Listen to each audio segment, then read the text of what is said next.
Olá, turma, boa tarde.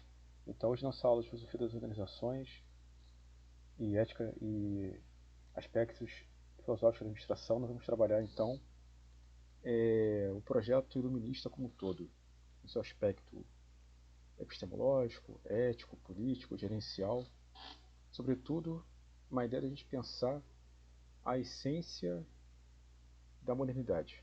Então, os conteúdos estão ligados desde o Renascimento, humanismo, o apogeu da modernidade, a ética protestante, vícios privados de estudos públicas, essa aula de hoje, a próxima também sobre sociedade disciplinar, panoptismo. Então a ideia é sempre essa, a gente pensar que esses conceitos e implicações estão conectadas no fio da construção da modernidade. E o iluminismo, grosso modo, ele vai se desenvolver no século XVIII, na Europa, e também com seus impactos nos Estados Unidos e até mesmo no Brasil. Tá?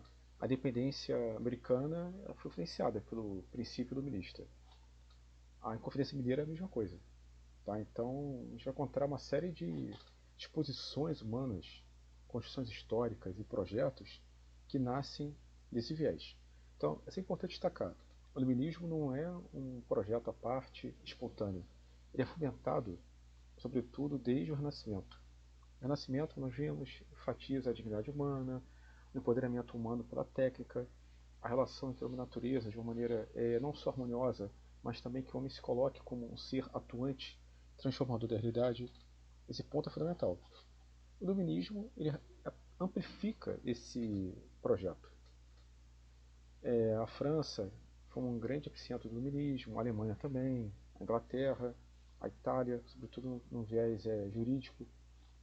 Então você está recebendo material com uma série de citações dos mais diversos autores, com as mais diversas temáticas, que vão enfatizar os diversos aspectos do projeto filosófico do iluminismo. Tá? Então, sempre importante, de início, a primeira questão é a gente pensar a própria raiz filosófica do iluminismo. Kant, o texto aqui para vocês, é resposta à questão o que é esclarecimento, o que é iluminismo, ele vai dizer que iluminismo é a saída do homem do seu estado de menoridade. Menoridade no sentido metafórico e moral. Seria um homem que, por diversos fatores, sobretudo preguiça e covardia, é incapaz de pensar por conta própria. Kant coloca isso. A preguiça e a covardia me impedem de pensar por conta própria e tiram a minha capacidade de ter autonomia. A autonomia é a capacidade de se autorregular, de se autogerenciar, se empoderar dos acontecimentos e se tornar uma pessoa livre. Uma pessoa que faça uso do livre-arbítrio, do uso da razão, do uso do senso crítico. Então a autonomia ela me dá um senso de direção na realidade. A autonomia permite me tornar um ser com capacidade de decidir, de escolher por conta própria. Então vejam bem o seguinte, que em si, então, o iluminismo, ele não é só uma filosofia moderna. Você vai encontrar disposições iluministas desde a antiguidade. Por exemplo, posso colocar aqui Platão era iluminista, porque Platão defendia algo parecido. Tem que pensar por conta própria, sair da caverna. Né? O Sócrates, mestre de Platão, mesma coisa, o autoconhecimento, homem conhece a si mesmo. A própria religião, o próprio Buda. Buda seria também um iluminista, porque ele defende o quê? Defende a capacidade humana de construir um caminho individual na sua existência. O próprio cristianismo também, a gente pode pensar assim, o cristianismo original com Jesus, né, deve ser libertar das paixões mundanas, de você se libertar todo tipo de entrave moral, familiar, e buscar o divino não nas coisas, mas em si mesmo. Então, obviamente que para cada contexto pode ter uma pequena variação, mas a filosofia é a mesma. Tá? O iluminismo, a filosofia iluminista, independente do contexto histórico, vai defender que o ser humano tem a capacidade de pensar, de raciocinar, de escolher, de deliberar. Então é uma leitura otimista, uma leitura muito otimista, porque ela coloca no homem a dignidade do senso crítico. Por isso que eu destaquei que já no Renascimento a gente encontra esse viés. A diferença com o Renascimento, a gente está enfrentando o quê? Uma igreja católica bastante conservadora, o embate entre o catolicismo e o protestantismo, né? É um mundo ainda em ebulição. Não é que o século XVIII também não seja, mas no século XVIII nós já temos alguns avanços. Um avanço do liberalismo econômico, liberalismo político. O próprio liberalismo econômico político também, eles participam de vários aspectos desse projeto iluminista. Porque, por exemplo, o iluminismo defende a livre iniciativa, desde que não prejudique o bem comum. Então, se eu sou um empreendedor, um comerciante, empresário, eu tenho que ter direitos e capacidade de gerenciar os meus negócios de maneira espontânea, sem depender do crivo do Estado, do poder estabelecido, do governo ou mesmo de qualquer amarra moral. Nós tivemos semana passada a questão dos privados, virtudes públicas, uma leitura bastante radical, né? Mas em relação ao egoísmo, à ganância, que também está no contexto desse projeto moderno de emancipação humana. O dominismo tem uma visão mais centrada, digamos assim. Né? O dominismo ele defende a liberdade econômica, mas promovendo o bem comum, promovendo a dignidade humana, a constitucionalidade, defendendo o abastecimento da cidade para evitar a pobreza, evitar a miséria. Então é um compromisso humanista com a sociedade, um compromisso humanista com a dignidade humana. Então a liberdade econômica ela não pode ser separada da liberdade política e social. Ou seja, não cabe ao Estado interferir no meu modo de pensar, no meu modo de agir. Não cabe ao Estado determinar o que eu devo fazer ou não.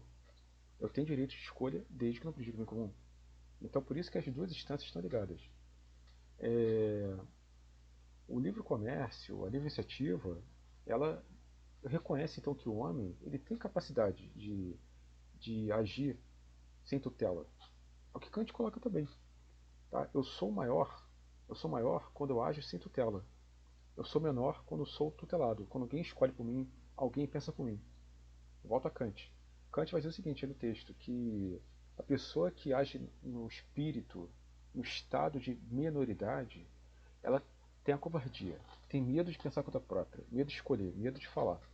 Então alguém escolhe por ela. Né? E a preguiça é falta de empenho. A preguiça é contrária ao projeto moderno. Né?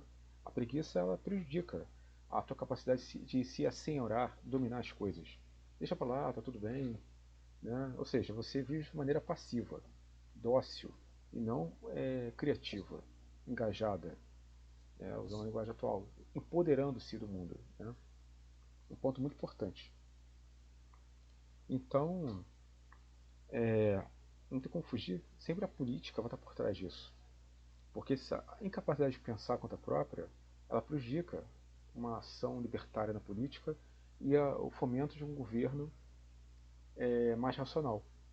Na época, que grande parte dos iluministas defendiam era o quê? Era uma governança constitucional.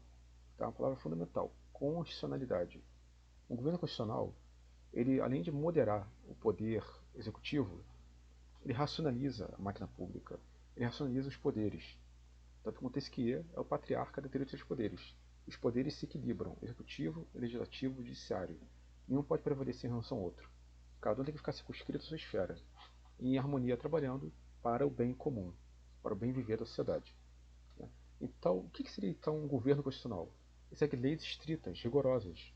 É um governo que não age por um ímpeto, pelo arbitrário, como seria o projeto do antigo regime, onde há confusão entre o Estado e a lei. O Estado é a governança, o Estado e o rei. Já dizia o Luís XIV que o Estado sou eu. Né? Eles considerava como se fosse a própria encarnação do Estado. E o Estado, ele não é só o governo, o Estado é toda a máquina pública. É o poder judiciário, o poder militar, a infraestrutura, a economia, a estrutura física e jurídica da sociedade. Isso é o Estado. O governo é o poder que operacionaliza isso. Né? Então, um Estado constitucional, por exemplo, uma monarquia constitucional, é uma monarquia que tem limites, tem freios. Então, seria uma luta da sociedade civil, sobretudo a burguesia da época, ou seja, a classe comerciante, os empresários, os empreendedores, que eram a força produtiva da sociedade. Ali, claro, né, dos pequenos burgueses e dos camponeses, proletários, artesãos, que não tinham tanto poder financeiro assim, mas que de uma forma também pressionavam por mudanças. Pagar menos impostos, ter mais investimento na sociedade, mais investimento em infraestrutura, segurança pública, educação, quem sabe, né, qualidade de vida. Já é uma luta da época, que aos poucos vai se efetivando. Então, uma monarquia constitucional, um poder constitucional, ele evita que o rei confunda a esfera pública com a privada, ou seja, a própria esfera pessoal dele se confunda com a esfera social. Então, ou seja, é uma luta contra o personalismo, contra o patrimonialismo, contra o clientelismo, que são fontes e estruturas que promovem a corrupção. Corrupção e a incapacidade de você, de fato, gerar a economia, gerenciar a economia de modo a ter um equilíbrio das contas públicas. Né? Se você tem um governo mais austero, mais rigoroso, que saiba usar bem o dinheiro público, ele vai ter uma pujança social. Vai ter um dos problemas da crise da França, né? Que foi o estopim da Revolução Francesa. Na França da época, os gastos públicos eram enormes, com guerras e com a manutenção do modo de vida da classe dominante, da igreja, sobretudo, e da própria monarquia e da nobreza. Então, muitas festas, luxo, ostentação, enquanto o povo morava, né, em situação extremamente precária, uma vida precária, uma vida miserável. Isso é algo bastante problemático. Né? A burguesia, na época, começou a se revoltar com isso, a intelectualidade burguesa, e mobilizou as massas para enfrentar esse desmando. O interessante, na Revolução Francesa, de início, o que? Um projeto reformista, um projeto constitucional. Vamos acabar com a monarquia absoluta e criar uma monarquia constitucional. Frear o poder do Estado. Mas como o próprio Estado da época, a própria monarquia francesa não quis, não aceitou se meter a essa mudança racionalista e progressista, o caldo entornou e aí veio a Revolução, né, de maneira muito mais sangrenta e violenta. Né? Ou seja, quando o poder não percebe a necessidade de mudança, situações terríveis podem acontecer. Como aconteceu. Né? Toda a história sangrenta da Revolução Francesa, que foi um processo inevitável da mudança dos costumes. Né? A gente tem que analisar a história de maneira fria e não de maneira moral. Né? Ou seja, foi um fenômeno, um evento decorrente da incapacidade da elite modificar a sua forma de gerenciar a economia e a sociedade. Né? Então, voltemos a isso. Uma monarquia constitucional, ela vê o monarca a serviço da sociedade e do Estado, e não a sociedade e o Estado a serviço do monarca. É lógico que na prática, havia desmandos ainda, corrupção, mas é um processo lento de mudança. Tanto que essas figuras que receberam contato com os iluministas, que patrocinavam as artes, os filósofos, os escritores, eram chamados de déspotas esclarecidos. Eu nem lembrar disso do colégio, né? Os déspotas esclarecidos. Eles fizeram reformas na máquina pública, na estrutura social. Investiram em escolas, em hospitais, investiram em estradas, começaram a valorizar mais a ideia de livre iniciativa dos comerciantes, modificar um pouco o modus operandi do poder, ou seja, de fato, se autoimpuseram alguns limites. Houve também uma proposta de separação da igreja em relação ao Estado, ou seja, a religião é uma coisa, o Estado é outra. No antigo regime, o Estado fortalece a, a igreja e vice-versa. Já no iluminismo há um projeto. A religião, nada contra a religião. Contra o que pode pensar, o iluminismo não é contra a religião.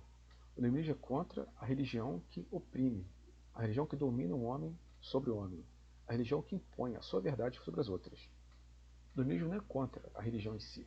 A religião, pelo contrário, até seria algo importante. Para buscar a verdade, buscar o bem, a justiça, que é o fundamento da religião. A caridade, o amor ao próximo, a fraternidade. Qualquer religião vai propor isso. Mas na prática não acontece. Por quê? Porque o poder das igrejas são dominados por elites que são contrárias ao progresso da humanidade. Elas são que elites autocentradas, que não visam então promover a concórdia, a ordem social, mas querem apenas pela ganância ter poder. Então são que elites obscurantistas que valorizam o medo, a superstição, a punitividade contra os hereges. O iluminismo vai ser contra isso.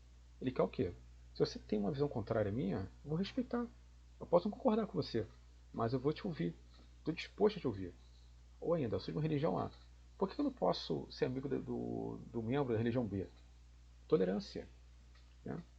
Ou seja, o iluminismo ele defende a ideia de tolerância em todos os aspectos. É tolerância comportamental, tolerância religiosa, tolerância política. Ou seja, ninguém é obrigado a concordar comigo, mas tem que respeitar o próximo. Né? Então a tolerância não me obriga a amar o próximo, mas me obriga a respeitar. Então isso é fundamental para o progresso da sociedade. Porque com a tolerância eu evito o quê? A guerra religiosa, eu evito impor a minha verdade, que eu considero a minha verdade, sobre as outras. Quando na verdade, cada um tem a sua verdade. Cada um tem seu modo de pensar, de agir, que é legítimo. Eu não posso querer impor a alguém o que é a verdade absoluta. Que cada um busca a verdade conta própria. Cada um, pela autonomia intelectual, cada um pela capacidade de pensar, sem covardia e sem preguiça, busque a verdade. E a verdade ela tem várias facetas. Né? Então é um ponto importante. É uma visão otimista em relação ao conhecimento humano e a possibilidade de conciliar fé e razão, como já vimos antes também. A fé ela não exclui a razão. A fé vai cuidar da alma, da moral espiritual, salvação do homem. A razão cuida do corpo, do mundo físico, do trabalho, da economia, dos negócios, da administração, da contabilidade, da engenharia, do trabalho estrutural na própria sociedade. Ou seja, as duas instâncias são fundamentais. Então a tolerância ela percebe uma visão relativa do mundo.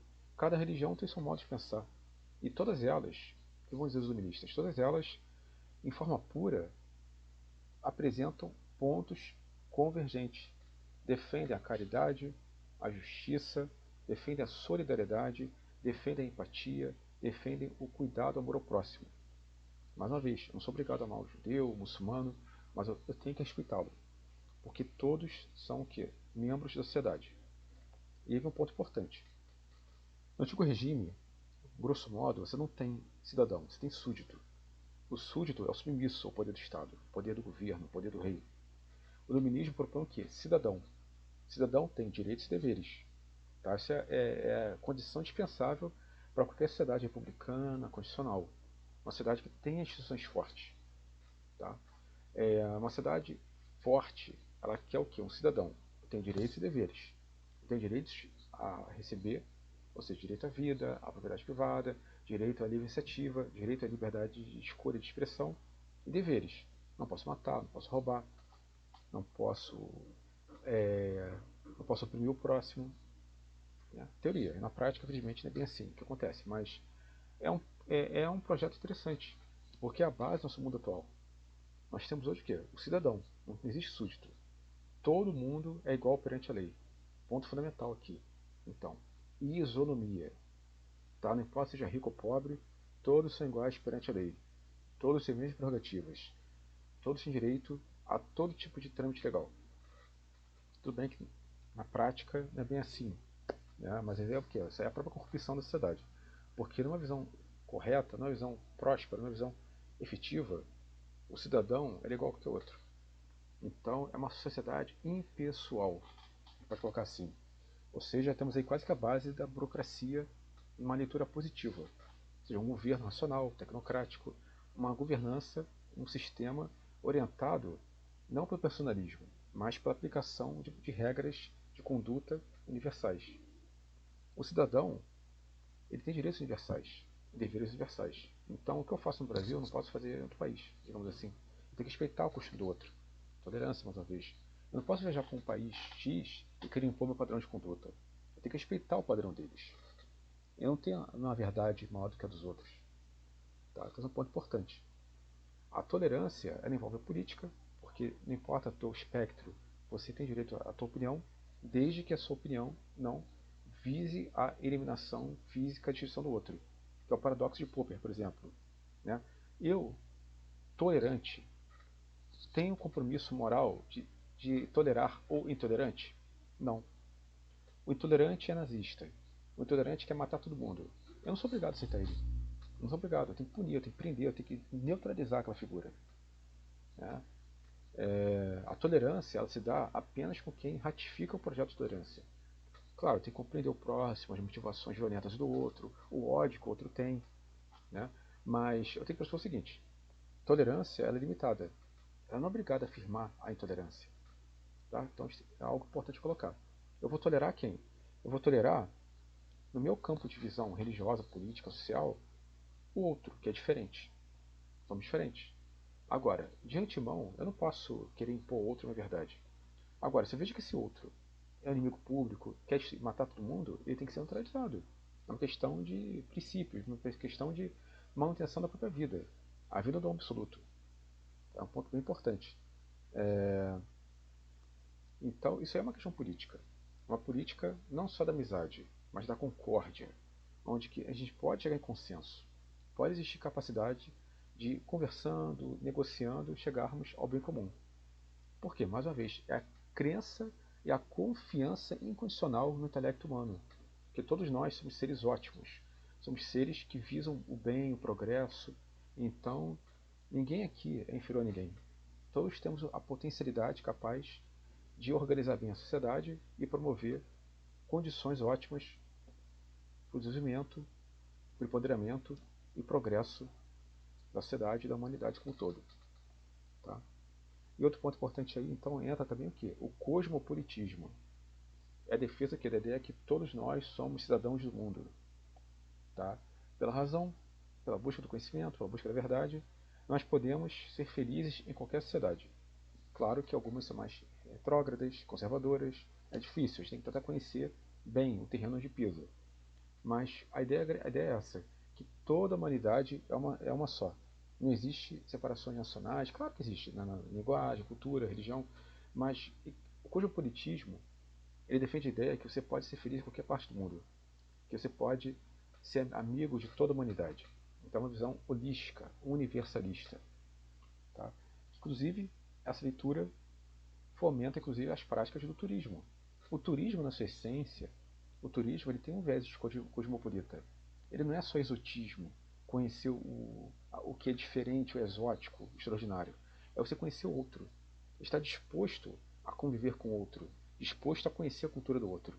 É troca, uma troca cultural. Tem a troca comercial, tem a troca cultural. Não é apropriação, como se fala, nada disso, né? Da teoria mais pós-moderna. Pelo contrário, o turismo, toda prática internacional, ela visa o quê? Fortalecer o gênero humano. Porque, ou seja, eu como brasileiro, eu me identifico com o chileno, com o asiático, com o europeu, com o africano, ou seja, todos nós somos humanos com talentos diferentes, vocações diferentes, habilidades diferentes, mas em essência somos todos seres humanos. Tá? Então o cosmopolitismo ele retrata uma visão extremamente otimista, mais uma vez, da condição humana. Uma visão uma visão progressista, porque confia no homem, na amizade, confia na capacidade de interlocução, de comunicação, tá, das partes.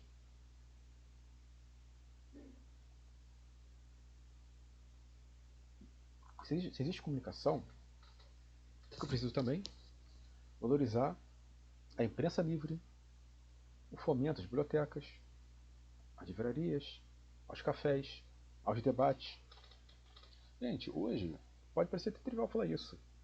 Você pode montar uma livraria, um sebo, fazer um debate, um café filosófico, literário, fazer um sarau. Isso hoje, havendo condições espaciais, pode fazer. Na época, o antigo regime, tudo é muito complicado. Porque qualquer tipo de discurso que fosse contrário ao interesse da igreja era herético, imputado como herético. E aí o que acontece? Prisão, punição, morte. Né? O antigo regime, católico, protestante, não importa a religião, ele é extremamente reacionário em relação ao debate público de ideias. Todo tipo de conhecimento que fosse contrário ao establishment, né, ao interesse coletivo, ao interesse religioso, político, era digno de punição. Então o iluminismo vai falar o seguinte, olha, tolerância, mais uma vez. Então, todas as ideias são legítimas, desde que não visem destruir o outro, matar o próximo. Mas se eu sou contra o poder do Estado, se eu sou contra o arbítrio, contra a própria religião, é meu direito a opinar contra elas.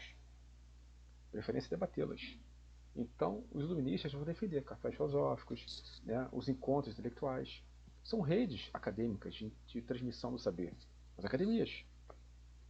Várias academias vão florescer no século XVIII. Academia de Letras, Academia de Artes, Ciências. São espaços de trocas intelectuais. E muitas vezes internacionais. Né? Justamente para que exista a capacidade de intercâmbio cultural, intercâmbio do conhecimento. O progresso do conhecimento prospera sim. Conhecimento depende da capacidade humana de se impor, de investigar a natureza e a realidade. Então é um ponto bastante concreto. Os iluministas já defendiam escolas públicas, a educação pública. Mandeville, por exemplo, era contra a educação pública. Ele achava que pobre não tinha que estudar. né? Só tinha que trabalhar. Quem tem que estudar é rico, ocioso, burguês, né? Nobre. Os iluministas, grosso modo, querem que todo mundo estude, que o estudo é a grande alavanca do progresso material e social. O estudo é a grande alavanca do conhecimento. Quem lê, quem estuda, sabe mais. Então, o estudo, o conhecimento, te ajuda a se apropriar da realidade e a desvelar o patrimônio cultural da humanidade. Né? É uma leitura humanista. Humanismo por quê? Porque reconhece uma vez o homem como ser digno e porque o conhecimento liberta. Então é por isso, os limites vão defender produção intelectual, revistas acadêmicas, científicas e, claro, também a livre pesquisa. Como eu tinha destacado antes. Antes, para você fazer uma pesquisa anatômica era muito difícil. No iluminismo também, século XVIII, tinha muita dificuldade, mas já há essa tentativa de cada vez mais dessacralizar o corpo humano. O corpo humano é um corpo mecânico, que tem que ser respeitado, obviamente. Mas o fato de eu, como médico, investigar o corpo humano não é blasfêmia, pelo contrário, é respeito e amor pela própria humanidade. Que o meu conhecimento sobre o corpo humano vai ser utilizado pela medicina, pela ciência como um todo. Então, ou seja, o conhecimento utilizado, ele é apropriado, é transformado, é enriquecido, ampliado, transmitido de geração para geração. O quanto que a ciência prosperou pela autonomia e iniciativa dos seus intelectuais, dos seus médicos, dos seus cientistas, né? Físicos, matemáticos, químicos, biólogos, por aí vai. O quanto que a ciência humana prosperou através dessa nossa capacidade de investirmos nosso tempo, espaço e recursos na busca do conhecimento.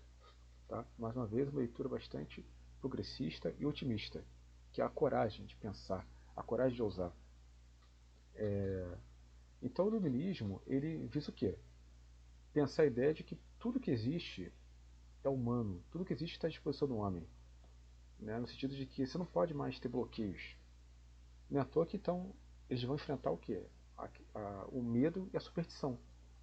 O medo, ele prejudica a capacidade humana de pensar conta própria, de desvelar a realidade. A superstição prejudica a percepção da realidade.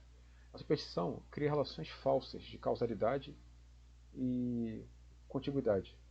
Ou seja, na superstição, eu tenho um evento ruim e associo qualquer tipo de situação posterior é decorrente de um tal fenômeno. Bobagem. Não tem uma relação. Né? Ah, eu hoje me machuquei, por exemplo, porque uma estrela brilhou no horário X. Nada a ver, não tem uma relação. E outras questões também. Por exemplo, não pode quebrar espelho, não pode desperdiçar sal, só, pode falar certas palavras. Tudo superstição. Tudo que existe no mundo é físico. Tudo que existe no mundo é racional. É explicado, na medida do possível, pelas leis da natureza. O que não é explicado hoje é porque nós não temos ainda a capacidade de entender. Tá? Então, até os iluministas vão propor também o seguinte: os milagres. Os milagres, eles não são milagres sobrenaturais. São eventos naturais que o intelecto humano não dá conta de compreender, na sua plenitude. Mas, gente, o próprio avanço da física já demonstra que algumas coisas podem ser, quem sabe, estudadas cientificamente. Ou a própria física quântica atual, né, a manipulação de matéria. Lógico, isso não está no debate da época. Mas a ciência ela progride. Então, ou seja, tudo que acontece tem uma explicação lógica e racional. É a leitura deles, iluministas. Né? A gente não pode se fiar em valores que não são quantificados e qualificados. Ou seja, o abstrato só tem sentido na matemática, por exemplo. Agora, acreditar que aconteceu tal fenômeno com uma influência astral, bobagem.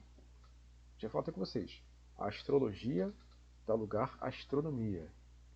A alquimia dá lugar à química.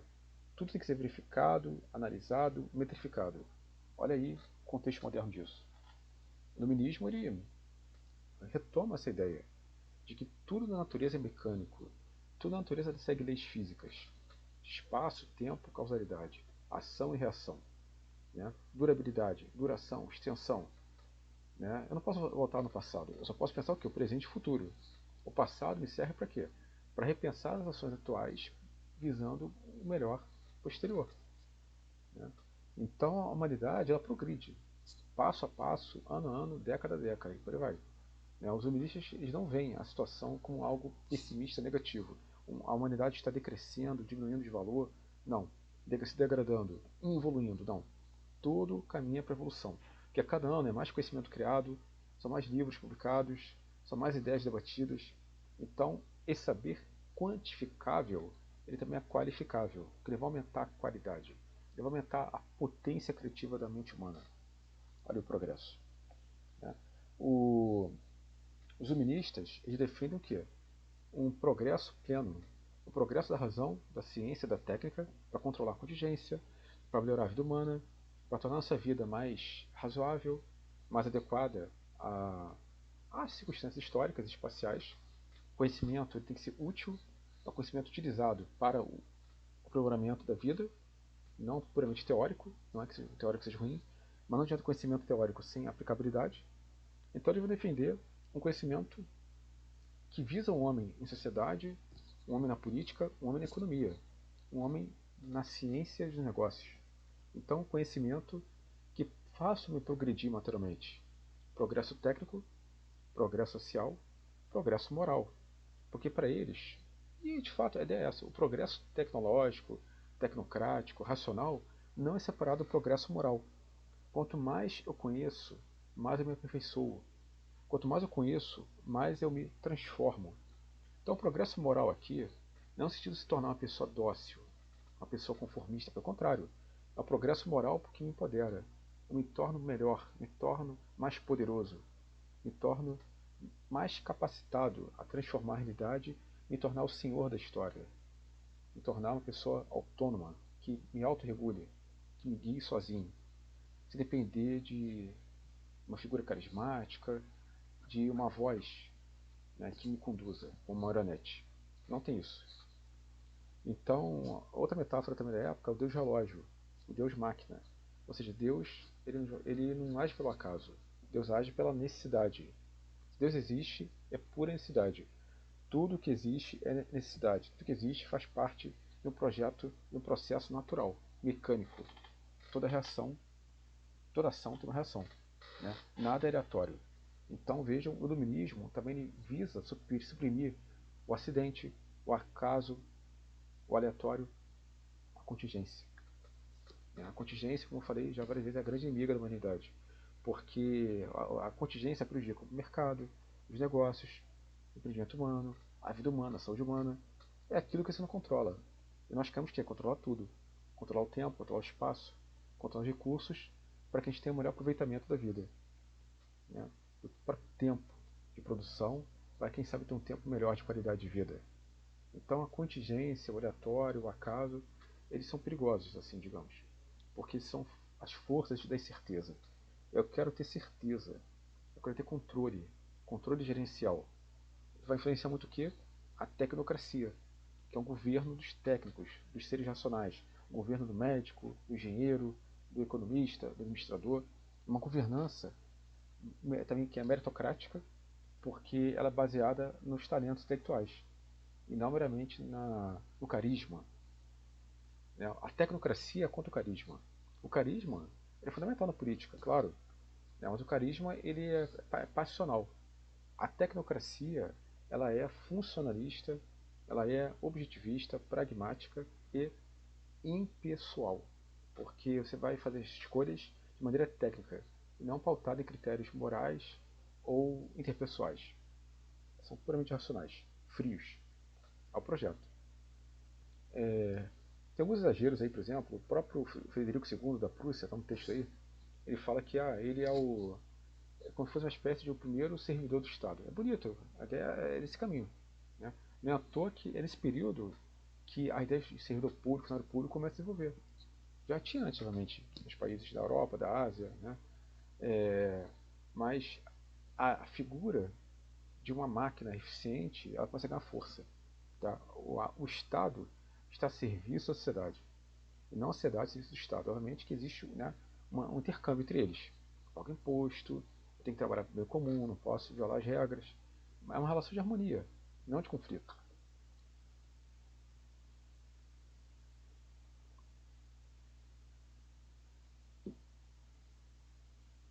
Então, esse progresso da razão, da ciência, do próprio comércio também, das navegações, a gente está tudo aprimorando.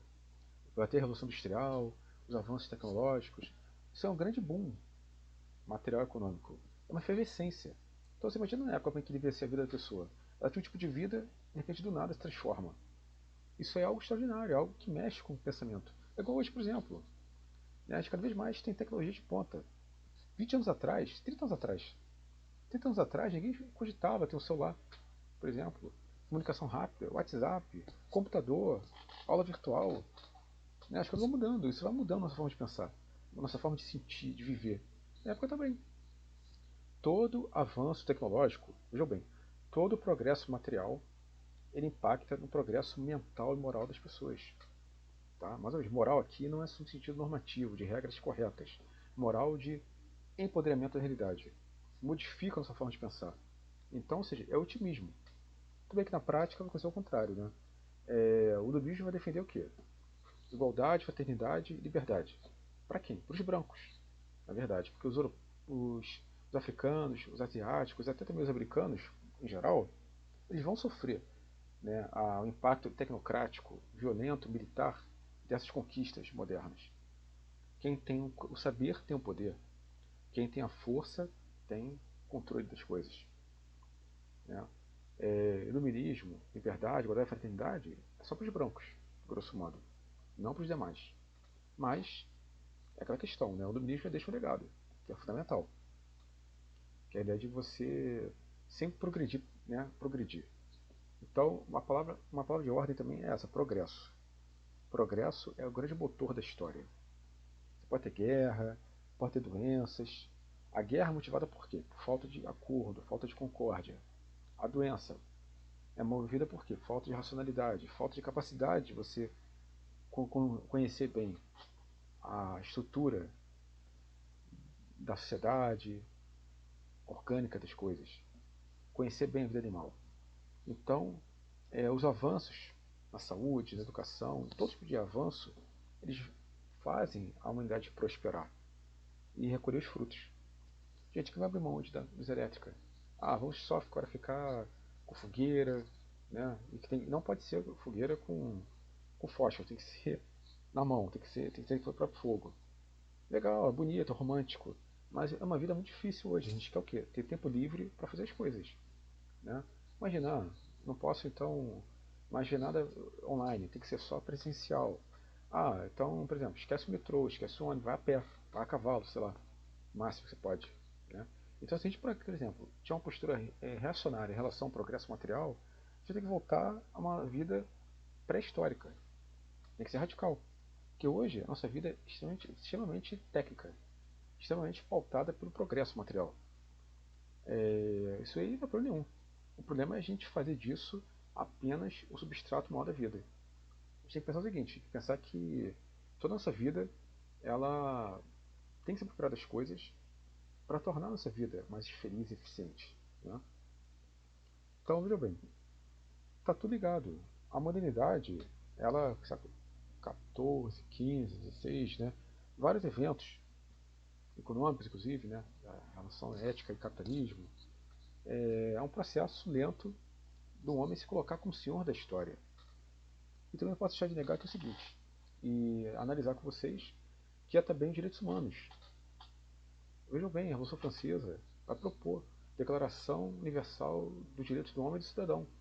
Né? Livre iniciativa, direito à propriedade privada. Por quê? Porque o Estado absoluto ele pode roubar a propriedade privada, ele pode se apropriar das suas terras. Uma coisa é pagar imposto, beleza?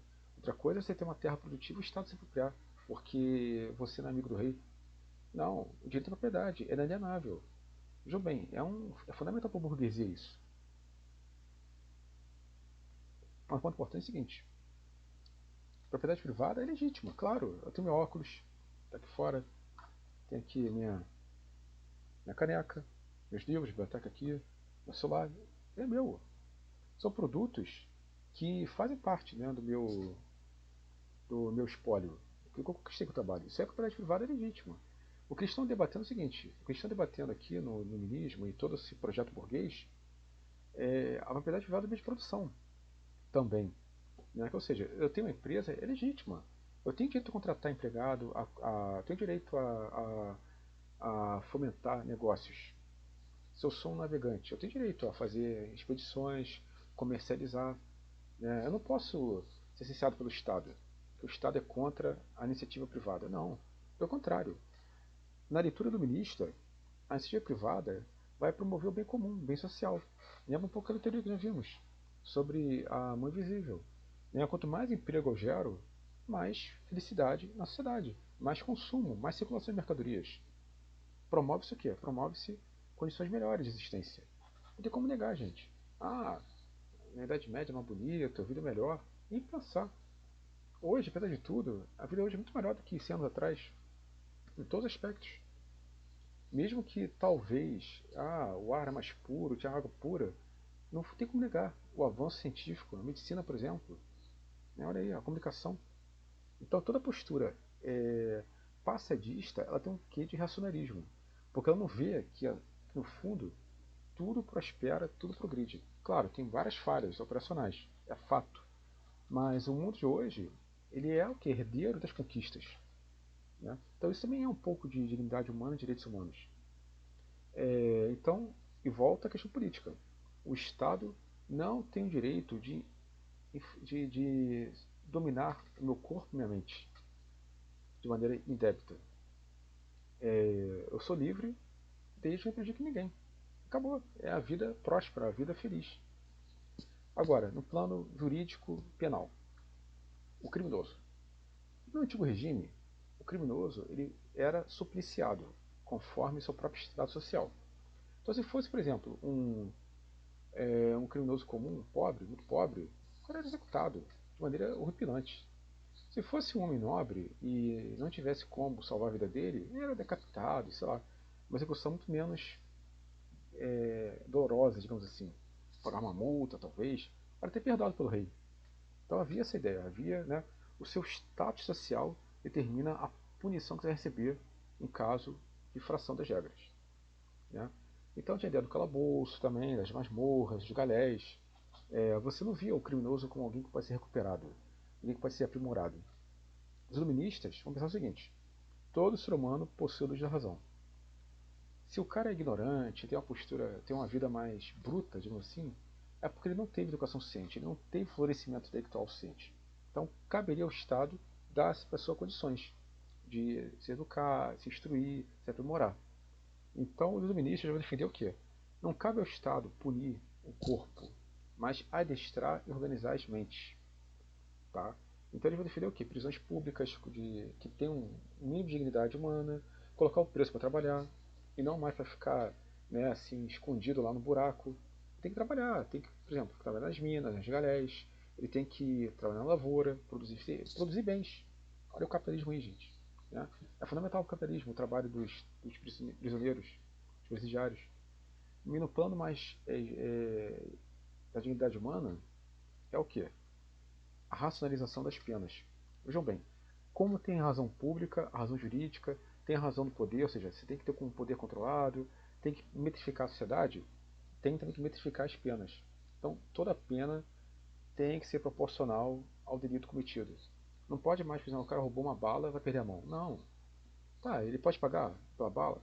Tá bom, de maneira compulsória. Paga então o que você roubou. Você não pode pagar? Trabalha então para repor. Ou então vai preso. Faz um trabalho comunitário. Então, sobretudo na Itália, eu coloquei dois autores aí, o Beccaria e o Pietro Verri. Direitos às penas e observações sobre a tortura. O antigo regime, como não, hoje né, acontece, né, o Estado, sobretudo o Estado obscurantista, ele se arroga o poder de torturar, de se viciar o corpo do prisioneiro, tirando sua dignidade. Então, qual é a ideia? O Estado, poder, não tem direito de infligir nenhuma dor ao apenado. O apenado, ele perdeu os seus direitos legais imediatos, mas ele pode voltar depois. Então, qual a ideia? Para cada delito, uma pena. Beccaria vai propor uma matemática das penas. Cada delito tem a sua devida punição. Para cada delito, a punição adequada. Matemática. Metrificada, digamos assim. Olha aí, gente, avança a ciência, ciências jurídicas, ciências penais. Né? Você tem que mensurar o peso do crime, o peso da ação criminosa. Então não pode mais ser algo tão extraordinário, tão desproporcional. E eles vão defender também o quê? A pena de morte só em casos extremamente extremamente, talvez assim, inevitáveis. Um caso de convulsão social, um grande terrorista, um grande criminoso público. Mas, grosso modo, há a ideia de que todo ser humano pode ser resgatado pela educação, pela cultura. Então tem várias citações do Beccaria e do Verri que são até bastante retóricas e bonitas, né, de que mais vale, por exemplo, libertar um criminoso que condenar um inocente. Quantas vezes o Estado erra? Ou seja, é melhor você errar pela falta de rigor do que pelo excesso de rigor. Se você liberta um criminoso, é terrível. Mas mais terrível é você punir o inocente. Porque a inocência é justiça. Ela clama pelo direito. Enquanto o criminoso solto foi erro do Estado, beleza. Né? Não é adequado. Mas o que é pior, gente? Né? Então, na época, acontecia muito arbítrio. A pessoa pobre não tinha advogados, direitos. A pessoa pobre, por natureza, já estava submissa, com risco de ser uma potencial apenada. O rico paga e está tudo bem. Então, aos poucos, há um processo de restauração social, que só vai chegar de fato na modernidade atual, né, tardia. Na época era você isso, o cara rico tinha prerrogativas, né, eram cidades ainda bastante patriarcais e estamentais. Avançou muita coisa, mas ainda faltou o grande salto qualitativo que é o salto do mundo atual. Né, que ele também tem falhas, né? Olha aí. Olha, vide, por exemplo, o tratamento que o Estado dá à população de favela, aos negros e à população da classe média branca, rica. Né? Não tem como negar. Mas, de toda forma, são avanços culturais lentos. Porque o progresso ele pode ser acelerado ou lento, depende. Não tem um motor, vamos dizer, com uma velocidade específica. As coisas vão acontecendo. Mas acontece não naturalmente, acontece porque o homem se engaja, porque o homem quer mudar a sociedade. Então essa é a grande pegada iluminista. É defender o uso da razão, da ciência e da técnica para transformar a realidade. E passa por todas essas etapas. Então, um poder racional, um poder limitado, constitucional. Tá? Hoje até o debate que está colocando aí a constitucionalidade, a importância da Constituição, a importância de instituições republicanas, seja sólidas, instituições que promovam o bem comum. E não se destruir tudo, não você não aceitar o resultado da eleição e querer violar a ordem pública. O dominismo ele vai promover, aos poucos, a ideia de um Estado democrático de direito. Que, ou seja, justamente, todos os negócios perante a lei, um formalismo jurídico, um formalismo operacional, que evite que a figura que tem mais poder financeiro tenha mais prerrogativas. Não. Todos têm que seguir a lei. A lei é para todos. Né?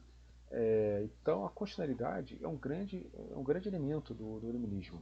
E a burguesia queria isso. Por quê? Para controlar o poder do rei. Porque o rei ele tinha acordos, muitas vezes, que iam contra o interesse social. A burguesia, no fundo, ela quer a paz. A burguesia quer comércio. A burguesia ela quer progredir financeiramente, ela quer prosperidade. Então, qualquer tipo de engajamento do Estado em causas que são contrárias ao bem comum vão contra o interesse nacional. Né? E o rei sempre fazendo guerra, tudo mais, né? Para território, por riquezas. A burguesia quer prosperidade. A burguesia só quer a guerra com seu interesse é prejudicado. Pode colocar assim, tudo bem que vai mudar depois um pouco também, né? Mas na época, a burguesia em si ela tem uma visão bastante acolhedora, essa ideia de fato de paz social. A paz é fundamental. E, claro, para isso tem que reformar a estrutura física da sociedade. Iluminação, boas estradas. Né? Como é que eu posso ter essa fé se eu não tenho uma estrutura social adequada? Então, gente, o iluminismo propõe a razão, a crítica, a autonomia, a busca pela verdade, pelo conhecimento, pelo debate, valorização do debate. E hoje? No mundo atual? Um mundo que gente defendendo terraplanismo, contra a vacina, um negacionismo científico. Olha aí como é que é importante usar o iluminismo para pensar o mundo de hoje. Porque hoje está vendo que é uma crise do iluminismo, uma crise da própria modernidade. Pessoas que estão defendendo leituras que são inclusive conspiratórias, que são irracionalistas e querem que a sociedade mergulhe num grande irracionalismo moral. Ou seja, é desconfiança da humanidade é uma visão misantrópica, digamos assim. Né? São pessoas que não amam a humanidade. Pelo contrário, querem a destruição da humanidade. A destruição pelo medo, a destruição pela ignorância, a destruição pela própria capacidade humana de progredir. Ou seja, é um retorno a uma época de trevas, que é até interessante. Os iluministas consideravam a Idade Média a Idade das Trevas, né? Sim, porque seria um grande contraponto. Não é bem assim, já falei. A Idade Média houve muita cultura, muita ciência, só que cerceada pela Igreja, grosso modo. Né? Havia uma limitação intelectual por causa do poder da Igreja. O que acontece na modernidade é a desmistificação, é a separação da atividade intelectual da atividade moral. Eu posso muito bem ser católico, protestante, judeu, muçulmano, o que eu quiser, e separar a minha atividade intelectual da atividade moral religiosa. É fundamental, para a gente não ter preconceitos. Então imagina, não posso estudar isso porque isso aí vai contra a minha religião. Não posso ler tal autor que vai contra a minha religião. Então é melhor você nem estudar. Né? É melhor então você nem fazer parte da universidade pública. Né? Porque você tem que estar no espaço aqui de neutralidade intelectual, de busca isonômica do saber e sobretudo estar disposto a entender o diferente, pensar o diferente. Essa é uma teoria bastante iluminista. Né? Nenhuma verdade ela pode prevalecer sobre as outras sem livre estudo. Eu não posso ser dogmático. Eu tenho que ser até um pouco, quem sabe, um pouco cético às vezes. Ou seja, de desconfiar, é importante confiar. E sobretudo estar aberto. Aberto a acreditar na possibilidade de aquisição do conhecimento. Então, turma, é por aí. Em breve teremos então continuação dessa leitura sobre toda a parte jurídica do iluminismo e operacional também. Como estão para destacar, essa mudança de paradigma jurídico vai influenciar na forma que vai pensar o ser humano moderno. O ser humano não é mais uma coisa descartável, é uma máquina útil. Tá? O iluminismo também vai propor, quem sabe, essa humanização das penas com viés pragmático. E depois vai esperar. Mas de toda maneira é o quê? É uma grande conquista. Porque agora, aos poucos, o Estado ele preserva a vida do apenado. Não basta apenas deixar o cara no buraco, mas tem que dar a ele capacidade de trabalhar, de estudar, se aperfeiçoar.